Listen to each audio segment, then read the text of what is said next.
নমস্কার, স্কিল বাংলা চ্যানেলে আপনাদের সকলকে স্বাগত জানাই। দুটো ব্যাপার নিয়ে আজকে আমরা আলোচনা করব, যেটা আমাদের দেশের এনার্জি সিকিউরিটি। জিওপলিটিক্সের তো আজকাল বুঝতেই পারছেন এনার্জি সিকিউরিটি কতটা ওতপ্রোতযুক্ত, তার সঙ্গে রিলেটেড। একটা, আমরা গতকাল একটা অভাবনীয় কাজ হয়েছে। আন্দামান বেসিনে প্রাকৃতিক গ্যাসের বিপুল ভাণ্ডারের সন্ধান পাওয়া গেছে। তো সেখানে কবে থেকে আমরা ন্যাচারাল গ্যাস উত্তোলন করতে শুরু করব, কি প্রসেস হবে, কতটা কিভাবে আমরা এগোচ্ছি, সেটা আমরা আলোচনা করব। এবং সেকেন্ড, একটা গন্ডগোলের ব্যাপার, সেইটা হচ্ছে আমাদের দেশে ইথানল E85 স্টার্ট হয়ে গেছে। সেটাও অলরেডি হয়ে গেছে স্টার্ট দিল্লিতে। এবার এই E85 গাড়ির মধ্যে দিলে গাড়ির কতটা কি 12টা বাজবে, কি দেশের লাভ হবে, লস হবে, ক টাকা পেট্রোল সস্তা হবে। 20 টাকা পেট্রোল সস্তা করা হয়েছে, 82 টাকা দাম করা হয়েছে পেট্রোলের। তো এই গোটা ব্যাপারটা আমরা এই ভিডিওতে আলোচনা করে নেব একাডেমিক পার্সপেক্টিভ থেকে। তো আমি যেটা সবসময় বলি, যে ব্যাপারে যিনি একেবারে অথেন্টিক সোর্স, সেই ব্যাপারে তাকে ফলো করাই ভালো। আমাদের পেট্রোলিয়াম মন্ত্রী হরদীপ সিং পুরী, তিনি এক্স অ্যাকাউন্টে যেটা পোস্ট করেছেন, আমি অফিসিয়ালি তার এক্স অ্যাকাউন্ট থেকে, তার অফিসিয়াল এক্স অ্যাকাউন্ট থেকে এটাকে স্ক্রিনশট নিয়ে কেটে নিয়ে এসেছি। এটার প্রত্যেকটা ওয়ার্ড এবং লাইন ধরে ধরে আমরা পরের স্টেপগুলোতে যাব। কোনো নিউজ রিপোর্টিং না দেখে আমি অফিসিয়াল মন্ত্রীর এক্স অ্যাকাউন্টটাই ফলো করেছি। 5ই জুন মানে গতকাল উনি পোস্ট করেছেন। কি পোস্ট করেছেন? কনগ্র্যাচুলেশন অয়েল ইন্ডিয়া লিমিটেড, মানে যারা এই আবিষ্কারটা করেছে, অয়েল ইন্ডিয়া লিমিটেড। কি বলছেন উনি? বলছেন an ocean of energy opportunities reinforced in the Andaman sea. Andaman বেসিনের কথা আমরা বলছিলাম। দীর্ঘদিন ধরেই ভারতের বিজ্ঞানীরা বলছিলেন, বা পৃথিবীর বাকি বিজ্ঞানীরাও বলছিলেন, যে এই যে আন্দামান বেসিন আছে, এই আন্দামান বেসিনে প্রচুর হাইড্রোকার্বন জমা থাকতে পারে। হাইড্রোকার্বন মানে পেট্রোল, ডিজেল, প্রাকৃতিক গ্যাসের ভাণ্ডার। হ্যাঁ, এবার এগুলোকে উত্তোলন করা একটা বড় চ্যালেঞ্জ, কারণ এইটা সমুদ্রের নিচে আছে, মানে স্থলভাগেই উত্তোলন করা চ্যালেঞ্জ। এবার জলের নিচ থেকে উত্তোলন করা, সেটা আরও গণ্ডগোলের ব্যাপার। তো উনি যেটা বলছেন যে very happy to report the presence of natural gas. কালকে তাহলে কি পাওয়া গেছে? প্রাকৃতিক গ্যাস পাওয়া গেছে ইন শ্রী বিজয়পুরম 3। জায়গাটা আমাদের কিন্তু মনে রাখতে হবে, এটা হচ্ছে শ্রী বিজয়পুরম 3তে পাওয়া গেছে। এটা কি শ্রী বিজয়পুরম? এটা হচ্ছে an exploratory well drilled by Oil India Limited. Oil India Limited এরা বিভিন্ন জায়গায় কুয়ো খুঁড়ছে, এক্সপ্লোরেটারি ওয়েল। এই কুয়োগুলো, এই ওয়েলগুলো কিসের জন্য খোঁড়া হচ্ছে? দেখার জন্য এখানে তেল গ্যাস কিছু পাওয়া যায় কিনা। আমার ধারণা 10-15 দিন আগেই আমি জানিয়েছিলাম আপনাদেরকে যে ভারতবর্ষ এক বছরে 100টা এরকম কুয়ো খুঁড়েছে, জাস্ট 10-15 দিন আগে। এবং এই 100টা কুয়ো থেকে এক বছরের মধ্যে আমরা করেছি 2025-26 অর্থবর্ষে। দেখা যাক ভবিষ্যতে কি পাওয়া যায়। এটা হচ্ছে 3 নম্বর কুয়ো, বিজয়পুরম 3। এইখানেই পাওয়া গেছে ন্যাচারাল গ্যাস। এই কুয়োগুলো যেখানে সেখানে খোঁড়া হচ্ছে না, বিজ্ঞানীরা আগে যে জায়গাগুলো ফিক্স করে দিচ্ছে যে এখানে পাওয়া যাওয়ার সম্ভাবনা বেশি, সেইখানেই এই কুয়োগুলো সমুদ্রের মধ্যে তৈরি করা হচ্ছে। তো আশা করি এবার কানেক্ট করতে পারছেন কিভাবে আমাদের অয়েল ইন্ডিয়া লিমিটেড এবং এই পেট্রোলিয়াম মন্ত্রক ধীরে ধীরে এগোচ্ছে। এটা কোথায়? 15 kilometre off the east coast of the Andaman island at a water depth of 355 metre. এটা আন্দামান দ্বীপের পূর্ব উপকূল থেকে 15 কিলোমিটার, ঠিক আছে। এবং কত গভীরে পাওয়া গেছে? 355 মিটার। 355 মিটার মানে মোটামুটি একটা ধারণা করতে পারেন 1000 ফুট। 1000 ফুট মানে মোটামুটি একটা ধারণা করতে পারেন 100 তলা বাড়ি। তো মাটির নিচে 100 তলা বাড়ির মতো গভীরে এই গ্যাসটা পাওয়া গেছে। কি বলছে? বলছে initial production testing of the well at the depth of 1900+ metres in the Eocene formation has established the presence of natural gas through continuous flaring. Continue আগুন পাওয়া গেছে, যে আগুনটা যেটা অরিজিনালি জ্বলতে দেখা গেছে, সেটা থাম্বনেলে আমাদের এই ভিডিওতে ছবিটাও আমি আমার টিমকে বলেছি দিয়ে দিতে, আপনারা নিশ্চয়ই দেখেছেন। এবং এখন এটা কি চলছে, প্রোডাকশন টেস্টিং চলছে। এখন তো কমার্শিয়াল প্রোডাকশন শুরু হয়নি, টেস্টিং ফেজে আছে। Oil India is carrying out gas sampling to assess the composition and calorific value of gas and to carry out isotope studies to understand the genesis of the gas। মানে এখন oil ইন্ডিয়ার বিজ্ঞানীরা কি করবে, এই যে গ্যাসটা পাওয়া গেছে এটাকে অ্যাসেস করা হবে, এর কম্পোজিশন কি আছে, এর মধ্যে মিথেন কতটা আছে, অন্য বিভিন্ন জিনিসপত্র কতটা আছে। কারণ ওই গ্যাসটাকে তুলেই সিলিন্ডারে ভরে আপনার বাড়িতে পাঠিয়ে দেওয়া যাবে না, ওটাকে অনেক রিফাইন করতে হবে, প্রসেস করতে হবে। আপনার বাড়িতে যে গ্যাস আছে এখন আসে, আমার আপনার বাড়িতে এলপিজি বা যাদের বাড়িতে পিএনজি যায় সবারটাই তাই করা হয়, ডিরেক্ট খনি থেকে তুলে পাঠিয়ে দেওয়া হয় না। এবং এর ক্যালোরিফিক ভ্যালু দেখতে হবে, যে প্রত্যেকটা খনির কিন্তু গ্যাসের ক্যালোরিফিক ভ্যালু একই হয় না। মানে যদি হাই ক্যালোরিফিক ভ্যালু হয় তাহলে অল্প পরিমাণ গ্যাসেই আপনার বাড়িতে অনেক বেশিক্ষণ চলবে, অনেক বেশি রান্না হবে। যদি লো ভ্যালু হয় গ্যাস চলে যাবে অনেক বেশি, রান্না অতটা হবে না। তো একটা স্ট্যান্ডার্ড ক্যালোরিফিক ভ্যালুও দেখতে হবে এটায় আছে কিনা, ঠিক আছে। আচ্ছা, এরপর আন্ডার দ্য সমুদ্র মন্থন mission, national deep water exploration mission announced by Honorable PM Narendra Modi ji on Independence Day 2025, large number of deep water and ultra deep water exploration wells are planned in our offshore basins to fully exploit our hydrocarbon reserves। আমার মনে আছে আগের বছর স্বাধীনতা দিবসের দিনেই নরেন্দ্র মোদীর যেটা গোটা স্পিচ ছিল সেটাকে আমি ডিকোড করেছিলাম, ওই দিনেই করেছিলাম আমি বিকেলের দিকে, সন্ধ্যের দিকে। এবং সেখানে সমুদ্র মন্থনে আমি বিশেষভাবে গুরুত্ব দিয়েছিলাম যে সমুদ্র মন্থন যে প্রজেক্টটা নেওয়া হলো এইটার ফলে ভারতবর্ষ লং টার্মে বিশালভাবে উপকৃত হবে। একটু বোধহয় আওয়াজ আসছে, প্লিজ কিছু মনে করবেন না, আমাদের আর কি আরও বেশ কিছু ক্লাসরুম ইত্যাদি তৈরি হচ্ছে ইনস্টিটিউটে, তো সেই সব কাজের। তো 15ই আগস্ট ওই ভিডিওটা এখনও চ্যানেলে আছে, খুঁজলে পেয়ে যাবেন ভিডিও সেকশানে। এবং যেটা বলা হচ্ছে এই সমুদ্র মন্থন প্রজেক্টে যে বাজেট অ্যালোকেট হয়েছিল সেই টাকাতে আরও প্রচুর ultra deep water exploration well, মানে মাটির না, জলের প্রচুর নিচে যে কুয়োগুলো তৈরি হবে এক্সপ্লোরেশনের জন্য, সেইগুলো প্ল্যান করা আছে, পরপর হতে থাকবে, যাতে করে আমাদের যা যা হাইড্রোকার্বন রিজার্ভ আছে সেটাকে আমরা তুলতে পারি এবং ইউজ করতে পারি। Presence of hydrocarbon is now reported in 2 wells out of 3 exploratory wells drilled by OIL in current exploratory campaign of Andaman Basin।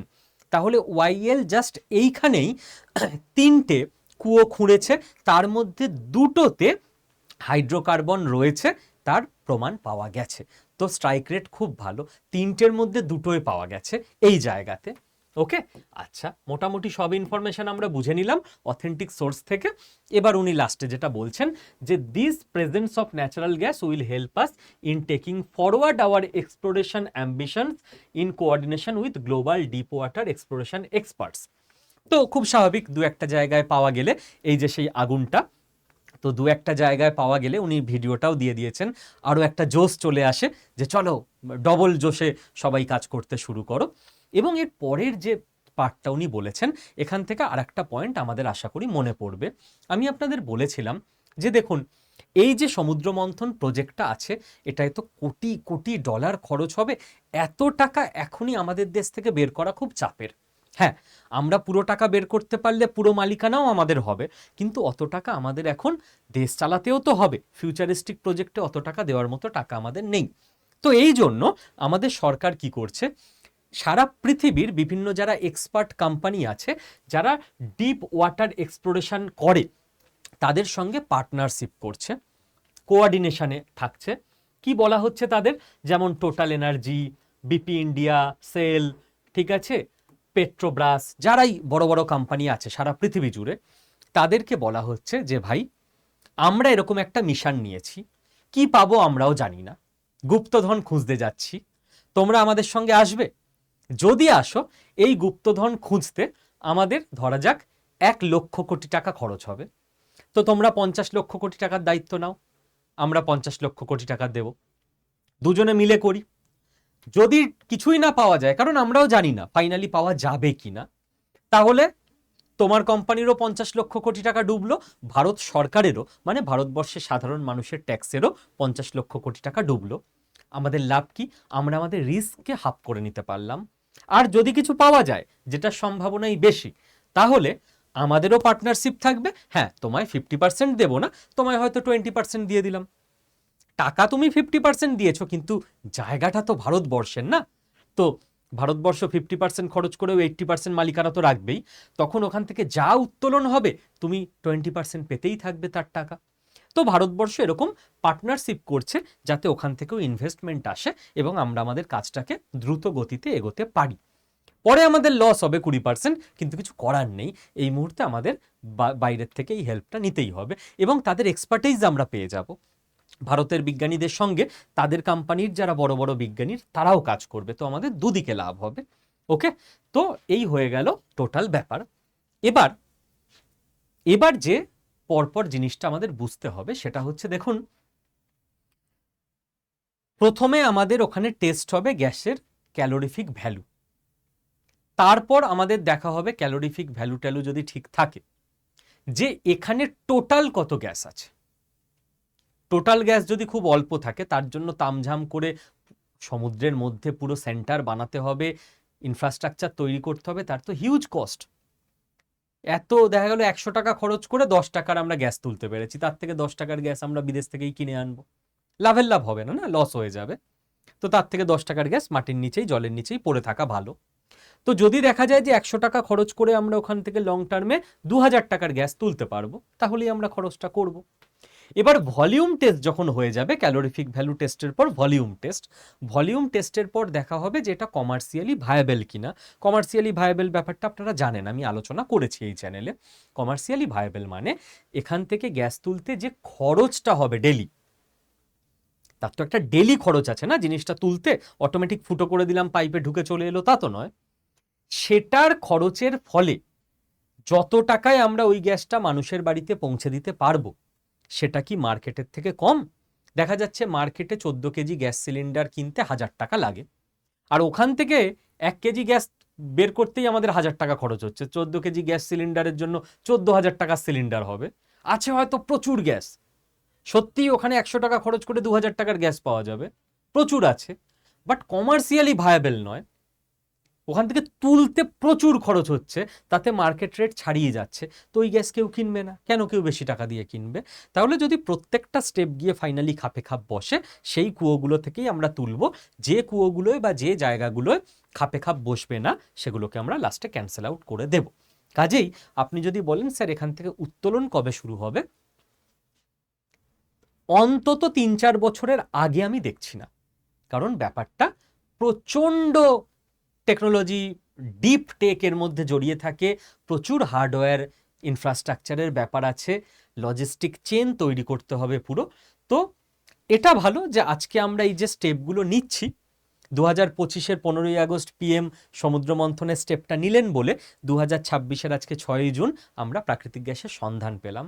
2026-এর 6ই June প্রাকৃতিক গ্যাসের সন্ধান পেলাম বলে হয়তো পরের বছর এই সময় আমি আপনাদের সামনেই জানাতে পারবো যে আমরা কমার্শিয়ালি ভায়াবেল পেয়ে গেছি রিপোর্ট।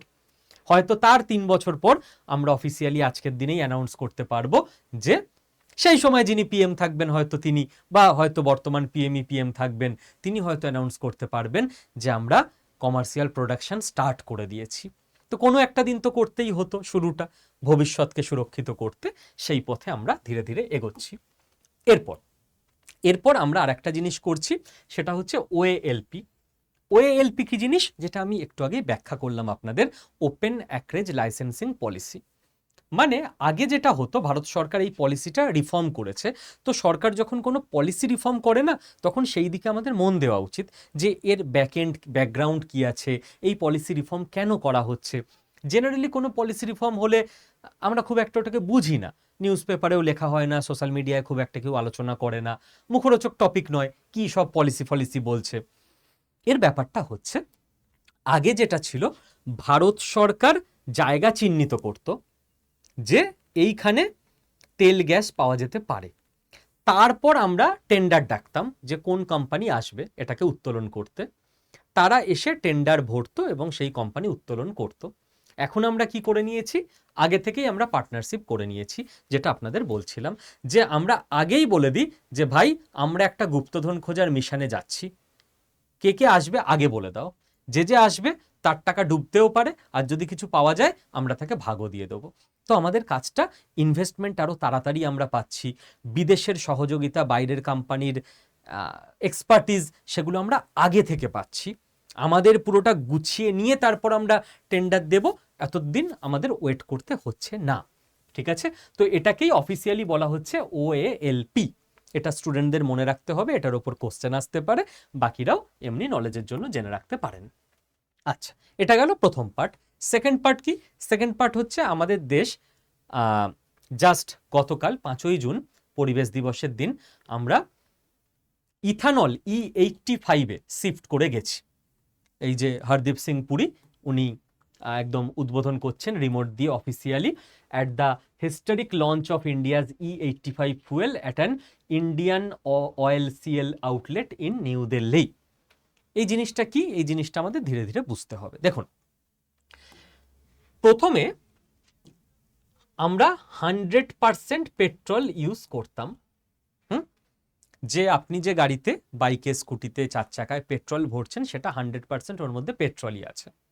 এবার যেহেতু পেট্রোল আমাদেরকে বিদেশ থেকেই কিনে আনতে হয়, খুব কমই আমাদের দেশে উৎপাদন হয়, তখন বুদ্ধি লাগানো হলো যে এর মধ্যে ইথানল যদি আমরা মিশিয়ে দিই কেমন হয়। তো আমাদের দেশে ইথানল তো প্রচুর। ইথানল কোত্থেকে তৈরি হয়? ইথানল তৈরি হয় মেনলি আখ থেকে। ঠিক আছে, আখ গাছগুলোকে পেস্ট করে মোটামুটি যে রস ফস বেরোয় সেগুলো নির্দিষ্ট সিস্টেমের মাধ্যমে ডিস্টিল করলে ইথানল তৈরি হয়। আখ থেকেও হয়, আপনি ধান থেকেও পেতে পারেন, আপনি যে কোনো ভুট্টা থেকেও পেতে পারেন, গুড় থেকেও পেতে পারেন, মোটা মানে খড় পাতা এসব থেকেও পাওয়া যায়। মোটমাট যে কোনো এই ধরনের জিনিস, ও সবজির খোসা ফোসা নির্দিষ্টভাবে ফেলেও মিক্স করলে ওখান থেকে ইথানল বেরোবে। ঠিক আছে, তো বায়োফুয়েল যেটাকে বলা হয়। এইবার আমাদের প্রথম বুদ্ধি এলো যে আমরা 90% পেট্রোল দিই, তার সঙ্গে 10% ইথানল ব্লেন্ড করে দিই। এটাকে বলা হতো E10। এখন আমাদের দেশ চলে E20-তে। এখন যারা গাড়ি কিনছেন তাদের দেখবেন গাড়িতে লেখা আছে E20, কারণ ইঞ্জিনও তো সেইভাবে চেঞ্জ করতে হবে। পেট্রোলের ইঞ্জিনের গাড়িতে আপনি যদি ইথানল মেশানো পেট্রোল ঢেলে দেন, ইঞ্জিনের যাবে 12টা বেজে। ইঞ্জিন গো গো করতে শুরু করবে, চলতে চলতে বন্ধ হয়ে যাবে, কয়েকদিন পরপরই গাড়ি সার্ভিসিংয়ে নিয়ে যেতে হবে, ইঞ্জিনের লাইফ স্প্যান কমে আসবে। তো গাড়িগুলোকেও ইনস্ট্রাকশন দেওয়া হয়, গাড়ির কোম্পানিগুলোকে, যে এবার তোমরা E10 বানাও, এবার তোমরা E20 বানাও। তো এখন আমাদের দেশে যা গাড়ি তৈরি হয় E20 হয়। তার মানে আমরা এখন যে পেট্রোলটা ভরি না পেট্রোল পাম্পে, এখানে E20 অ্যাভেলেবেল। মানে 80% পেট্রোল থাকবে, 20% ওর মধ্যে ইথানল থাকবে, 20% ইথানল। ওই জন্য এটাকে বলা হয় E20। তাতে করে আমাদের দেশের লাভ কি হয়? আমাদের দেশের লাভ যেটা হয় সেটা হচ্ছে আমরা 20% পেট্রোল বিদেশ থেকে কম আনলেও চালিয়ে নিতে পারছি, কারণ ইথানল তো বিদেশ থেকে আনতে হয় না, নিজের দেশে আমরা তৈরি করে নিতে পারি। এইবার E20 অবধি তো ঠিক ছিল। আস্তে আস্তে আমরা এগোচ্ছিলাম, আস্তে আস্তে আমাদের ইঞ্জিনগুলোকে আমরা বেটার করছিলাম। এবার আমরা এক লাফে চলে গেছি E85। মানে 85% ইথানল থাকবে ওই পেট্রোলে, আর অরিজিনাল পেট্রোল থাকবে 15%। তো আপনি বলবেন স্যার হিউজ লাভ, আমাদের আর বিদেশ থেকে পেট্রোল কেনার দরকারই নেই, আমরা E85 দিয়েই সব গাড়ি চালিয়ে দেবো। এবার ব্যাপার হচ্ছে, অনেকগুলো ব্যাপার আছে। সেটা হচ্ছে এই যে E85 পেট্রোলে যে গাড়িটা চলবে, এটা আমার আপনার গাড়ি চলবে না। আপনার আমার গাড়ি যদি নতুন কেনা হয় সেটা E20 স্ট্যান্ডার্ডের, আর পুরনো হলে তো E20ও নয়, E10 বা তার আগে 100% পেট্রোল বা ডিজেলের। আপনি আপনার গাড়িতে E85 ঢাললেই শেষ, গাড়ি আর দেখতে হবে না। তো এটা সব গাড়িতে দেওয়াও হবে না। E85 যেটা থেকে বেরোবে ওই স্টলটাকে পুরো আলাদাই রাখা হচ্ছে। E85-এর জন্য উপযুক্ত যে সমস্ত গাড়ি এখন তৈরি হচ্ছে, অনেক গাড়ি তৈরি হয়ে গেছে, মার্কেটে আছেও, কিন্তু সেটা সংখ্যায় খুব কম, খুবই কম। সেই গাড়িগুলোই একমাত্র E85 ইউজ করতে পারবে। এটা গেল প্রথম কথা। এবার আস্তে আস্তে এটাকে বলা হয় ফ্লেক্সি ফুয়েল।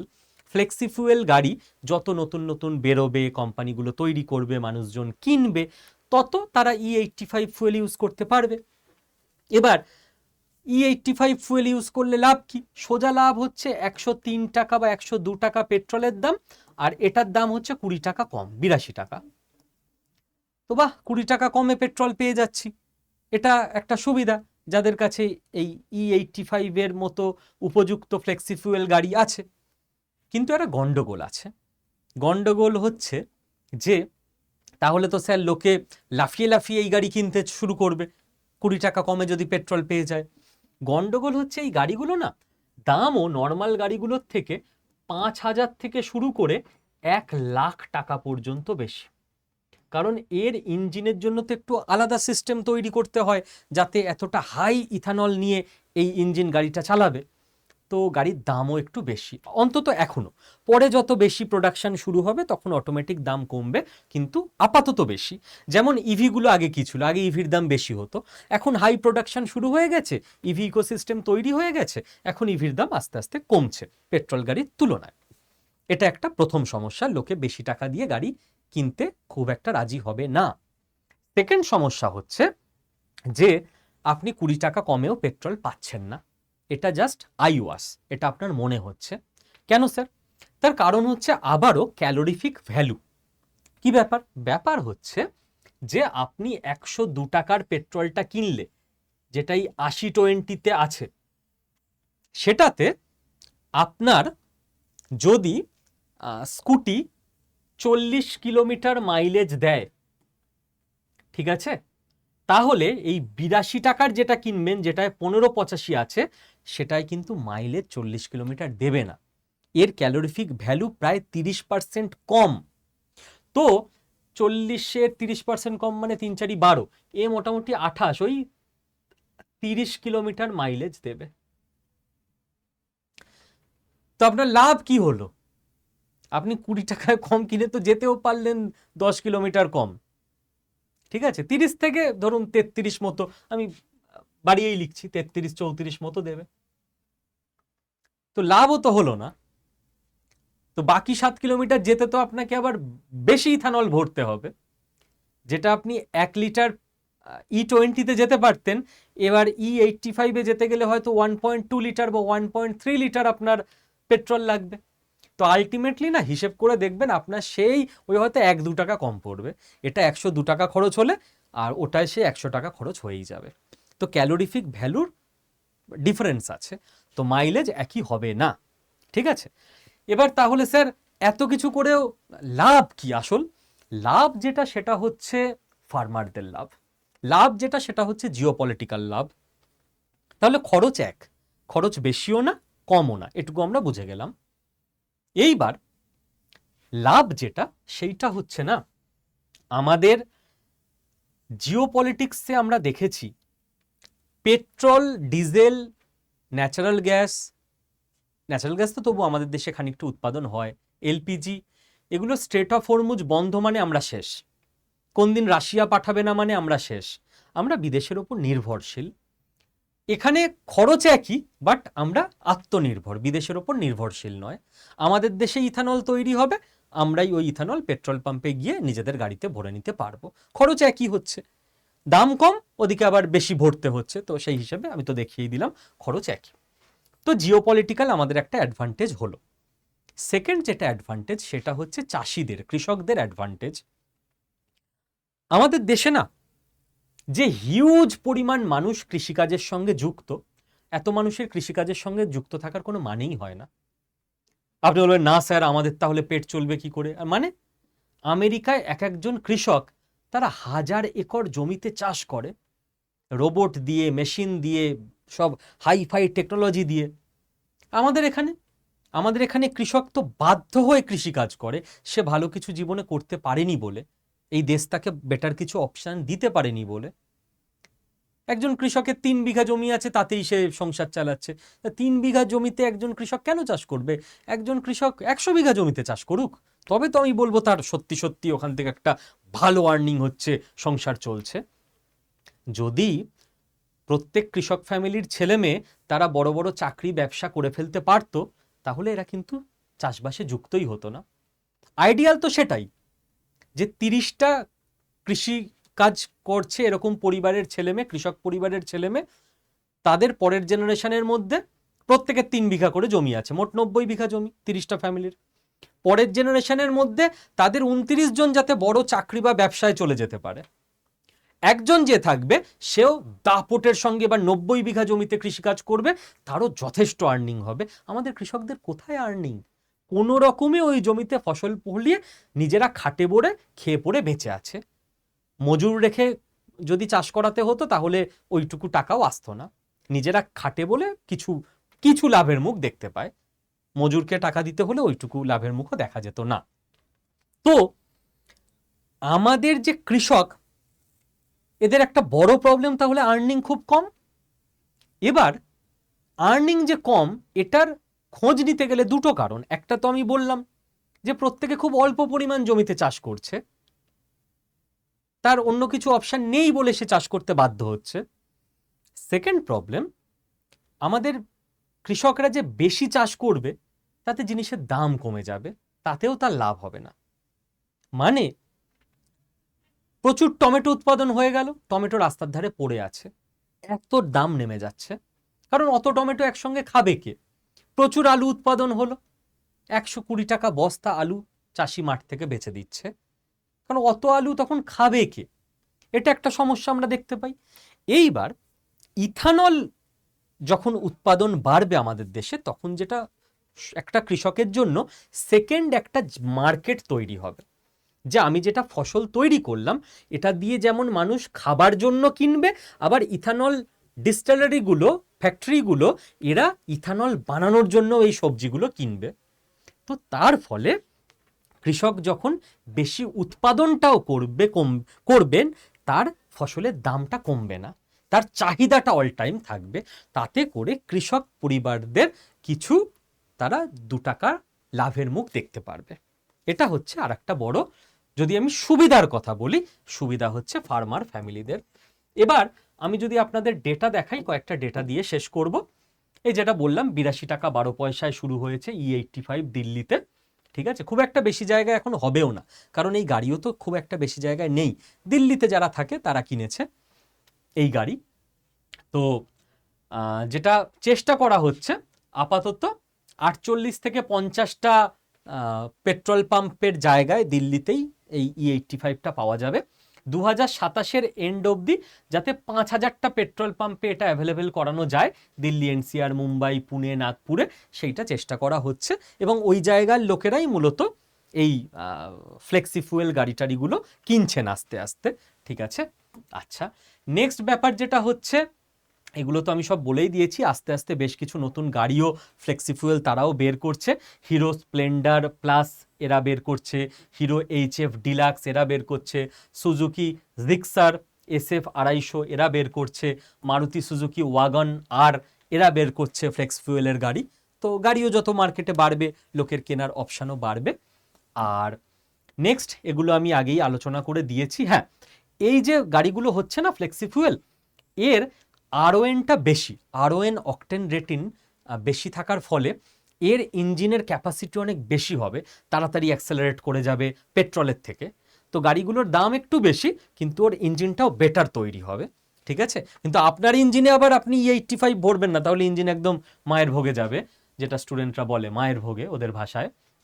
তো হ্যাঁ, আর একটা আমাদের যেটা সুবিধা হবে সেইটা হচ্ছে, আমরা না প্রচুর জিনিসপত্র নষ্ট করি, ফেলে দিই। মানে আমরা ধরুন ধান গাছের যে খড়ের গোড়াগুলো পুড়িয়ে দেওয়া হয়, ফেলে দেওয়া হয়, সেগুলো নষ্ট হবে না, ওইগুলো ইথানল তৈরিতে চলে যাবে।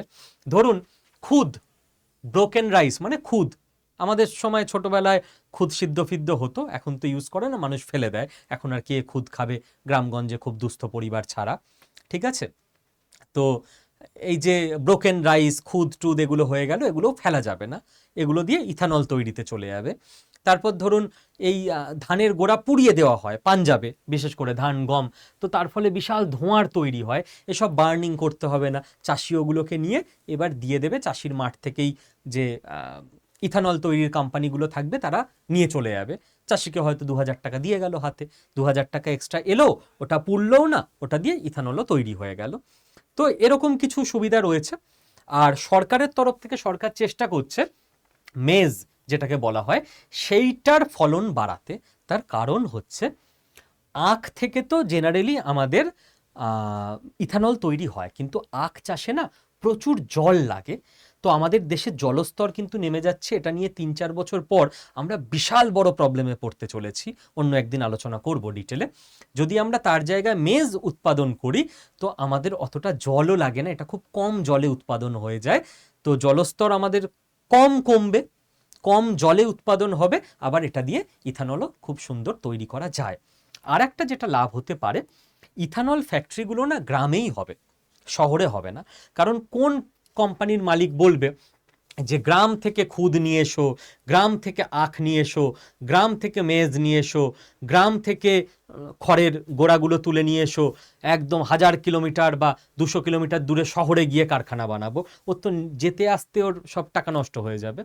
তো গ্রামেই কিন্তু ওরা ইউনিটগুলো তৈরি করবে, যাতে লোকাল জায়গা থেকে কালেক্ট করে ওখানেই ইথানল বানানো যায়। ইথানলটাকে বানিয়ে তারপর ওরা পেট্রোল পাম্পে পাঠাবে, এটাই প্র্যাকটিক্যালি করা উচিত। এবার গ্রামে যে ইথানল ইউনিটগুলো তৈরি হবে সেখানে চাকরি কারা পাবে? লোকাল লোকেরাই পাবে। তো সেদিক থেকে জব ক্রিয়েশনেরও একটা সুযোগ থাকবে। তো বিশাল কিছু পেট্রোলের দাম কমে যাবে আমি দেখছি না। পেট্রোলের দাম 20 টাকা কমেছে, ও 20 টাকার বেশি পেট্রোলও আপনার লাগবে ওইটুকু রাস্তা অতিক্রম করতে। লাভ যেটা হবে, আমরা জিওপলিটিক্যাল অ্যাডভান্টেজ পাবো, ইম্পোর্ট আমাদের কমবে, ইথানল দেশে তৈরি হয়, বিদেশ থেকে আসবে না।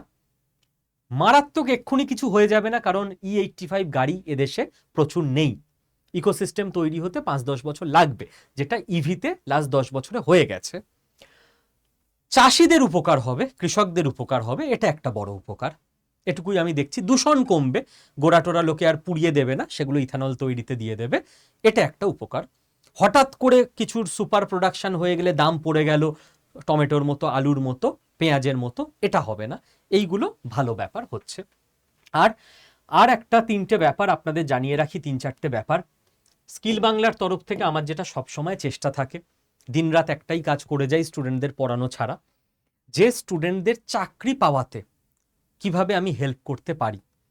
তো কয়েকটা বড় কোম্পানির সঙ্গে আমাদের দিনরাত মিটিং চলছে লাস্ট কয়েকদিন ধরে, যতক্ষণ না কাগজে কলমে ফাইনাল হয় ততক্ষণ আমি কিছু জানাই না আপনাদের। আইআইটির সঙ্গেও যখন আমাদের ডিল হয়েছিল, হয়ে যাওয়ার পরই আমরা জানিয়েছিলাম। তো একটা কোম্পানির সঙ্গে আমাদের হয়তো সপ্তাহখানেকের মধ্যে জানাতে পারবো, ডিল প্রায় হয়ে এসছে। মানে কোম্পানিটার নাম বললে আপনারা সবাই চিনবেন এবং আপনারা বোধহয় সবাই ইউজ করেন, আমি এইটুকু বলবো, এর বেশি বলবো না, আর বেশি বলা উচিত না। তো এইচএস পাস ইয়াং ছেলে মেয়েদের চাকরি ওই কোম্পানিতে সবার তো করিয়ে দিতে পারবো না, হয়তো অনেক ছেলেমেয়ের করিয়ে দিতে পারবো আমাদের ইনস্টিটিউটের সঙ্গে, আড্ডা এডুকেশনের সঙ্গে অফিসিয়াল টাই আপ ওদের হচ্ছে, হয়ে গেলে জানিয়ে দেব। আর একটা কোম্পানির সঙ্গে আমাদের অফিসিয়াল টাই আপ হতে চলেছে। আচ্ছা, এটা আমাদের রাজ্যে পোস্টিং প্রথম কোম্পানি, যেটা আপনারা সবাই নাম জানেন, সবাই ইউজ করেন। সেকেন্ড কোম্পানি, এটার নাম খুব একটা সবাই জানেন না। এরা বিদেশে যেসব ছেলে মেয়েদের অ্যাসপিরেশন আছে বিদেশে সেটেল হবে, বা অন্তত 5-10 বছর বিদেশে থেকে চাকরি করে টাকা কামিয়ে তারপর দেশে ফিরবে, এইচএস পাস, এটা সব থেকে বড় ইউএসপি। প্রচুর কোম্পানি আছে ইঞ্জিনিয়ারদের, ডাক্তারদের বিদেশে সেটেল করায়। আমি প্রথমেই বলি আমাদের কোম্পানির ম্যানেজমেন্টকে যে যখন কোনো মিটিং আপনারা করবেন বা আমাকেও নেবেন মিটিংয়ে, আমার প্রথম উদ্দেশ্য থাকবে, এবং ম্যানেজমেন্টও সেইভাবে সবসময় চেষ্টা করে, কম শিক্ষিত ছেলে মেয়েদের কী করে প্লেসমেন্ট দেওয়া যায়, সেটা আসল কাজ। যারা অনেক শিক্ষিত তারা তো কিছু খুঁজেই নেবে। তো এইচএস পাস ছেলে মেয়েদের বিদেশে পোস্টিং একদম সেফ সিকিওর ভাবে ভালো চাকরিতে, এটা একটা আমরা চেষ্টা করছি। আজকেও আমি লং মিটিং করেছি, এটাও আশা করছি দিন 7-এর মধ্যে আপডেট দিতে পারবো এই চ্যানেলে। আপনাদের বাড়ির যেসব ছেলেমেয়েরা বিদেশে সেটেল করতে চায়, কিছু বছর অন্তত চাকরি করে আসতে চায়, তাদের জন্য। আর যারা তাহলে রাজ্যেও পোস্টিংয়ের জন্য একটা কোম্পানির সঙ্গে কথা হচ্ছে, বিদেশে পোস্টিংয়ের জন্য অন্য একটা কোম্পানির সঙ্গে কথা হচ্ছে, আর বাড়িতে বসে সবাই একটা ইন্টারনেট ইউজ করে, নিজের ফোন ইউজ করে ভালো রকম যাতে ইনকাম করতে পারেন, তার জন্য আমাদের একজন এক্সপার্টের সঙ্গে কথা হচ্ছে। ইনি মানে এটা কোনো কোম্পানি নয়, একজন এক্সপার্টের সঙ্গে কথা হচ্ছে। তো এটা আশা করছি আমি সোমবার অ্যানাউন্স করে দিতে পারবো, আর 2 দিন লাগবে। আর এই দুটোয় বয়স সীমা আছে, মোটামুটি ওই ধরুন 18 থেকে 30-35, এইটাতে কোনো বয়স সীমা নেই, যেটা ওয়ার্ক ফ্রম হোম। যিনি 60 বছর বয়স, পুরুষ মহিলা যে কেউ করতে পারবেন। তো সোমবার এটা আমি অ্যানাউন্স করে দেব। আর 4 নাম্বার অ্যানাউন্সমেন্ট হচ্ছে যে যারা এআই কোর্স কমপ্লিট করে ফেলেছেন আগের ব্যাচের, আইআইটি ম্যাড্রাসের সার্টিফিকেটটা পেন্ডিং আছে। 30 তারিখ দিয়ে দেওয়ার কথা ছিল আপনাদের, 30শে মে দেওয়া যায়নি। আইআইটি থেকেই সার্টিফিকেটগুলো আসেনি, তো আইআইটির থেকেই সার্টিফিকেটগুলো চলে এলে আপনারা সকলে সার্টিফিকেট পেয়ে যাবেন, আপনাদের জানিয়ে দেওয়া হবে, কোনো চিন্তা নেই। আর লাস্ট আর একটা অ্যানাউন্সমেন্ট আমি করব, সেটা হচ্ছে আমাদের না নিউ অ্যাডমিশন এআই ব্যাচে, ডিজিটাল মার্কেটিং ব্যাচে, বিজনেস অ্যাকাউন্টিং ব্যাচে, আমাদের অফলাইনের জেনকম ব্যাচে, পুলিশের ব্যাচে, ব্যাংকের ব্যাচে, ডাব্লিউবিসিএস ব্যাচে সবই অফ আছে। কখনো অ্যাডমিশন ওপেন হলে না আমি সঙ্গে সঙ্গে জানিয়ে দিই আপনাদের। তার কারণ হচ্ছে আমাদের প্রত্যেকটা ব্যাচেই তো ধরুন একটা নির্দিষ্ট ক্যাপাসিটি থাকে, আর আমাদের ইনস্টিটিউটে ওই অ্যানাউন্স হওয়ার সঙ্গে সঙ্গে হুড়মুড় করে প্রচুর স্টুডেন্ট ভর্তি হয়ে যায়। তো যার ফলে 3-4 দিন পর গিয়ে আমাদের অফ করে দিতেই হয়। তো প্লিজ এখন কেউ রিকোয়েস্ট করবেন না স্যার এআই ব্যাচে অ্যাডমিশন নেওয়া যাবে না। যখন যাবে, যখন ব্যবস্থা করা সম্ভব হবে, সবার আগে আমি জানাবো, কোনো চিন্তা নেই। বাট ধৈর্য ধরতে হবে, এআই ব্যাচে অ্যাডমিশন নিতে অন্তত এখনো ধরুন 3-4 মাসের আগে তো কোনো সুযোগ আমি দেখছি না। তো একটু ধৈর্য ধরতে বলবো, এইটুকুই। বাকি আশা করি আজকের টোটাল অ্যানাউন্স মানে যে দুটো টপিক নিয়ে আমরা আলোচনা করলাম, ইন ডেপথ ক্লিয়ার আইডিয়া আপনারা পেয়েছেন। এবং আর কিছু বলার নেই, থ্যাংক ইউ। আবার কালকে ভিডিওতে দেখা হবে আপনাদের সঙ্গে। ভালো থাকবেন প্রত্যেকে।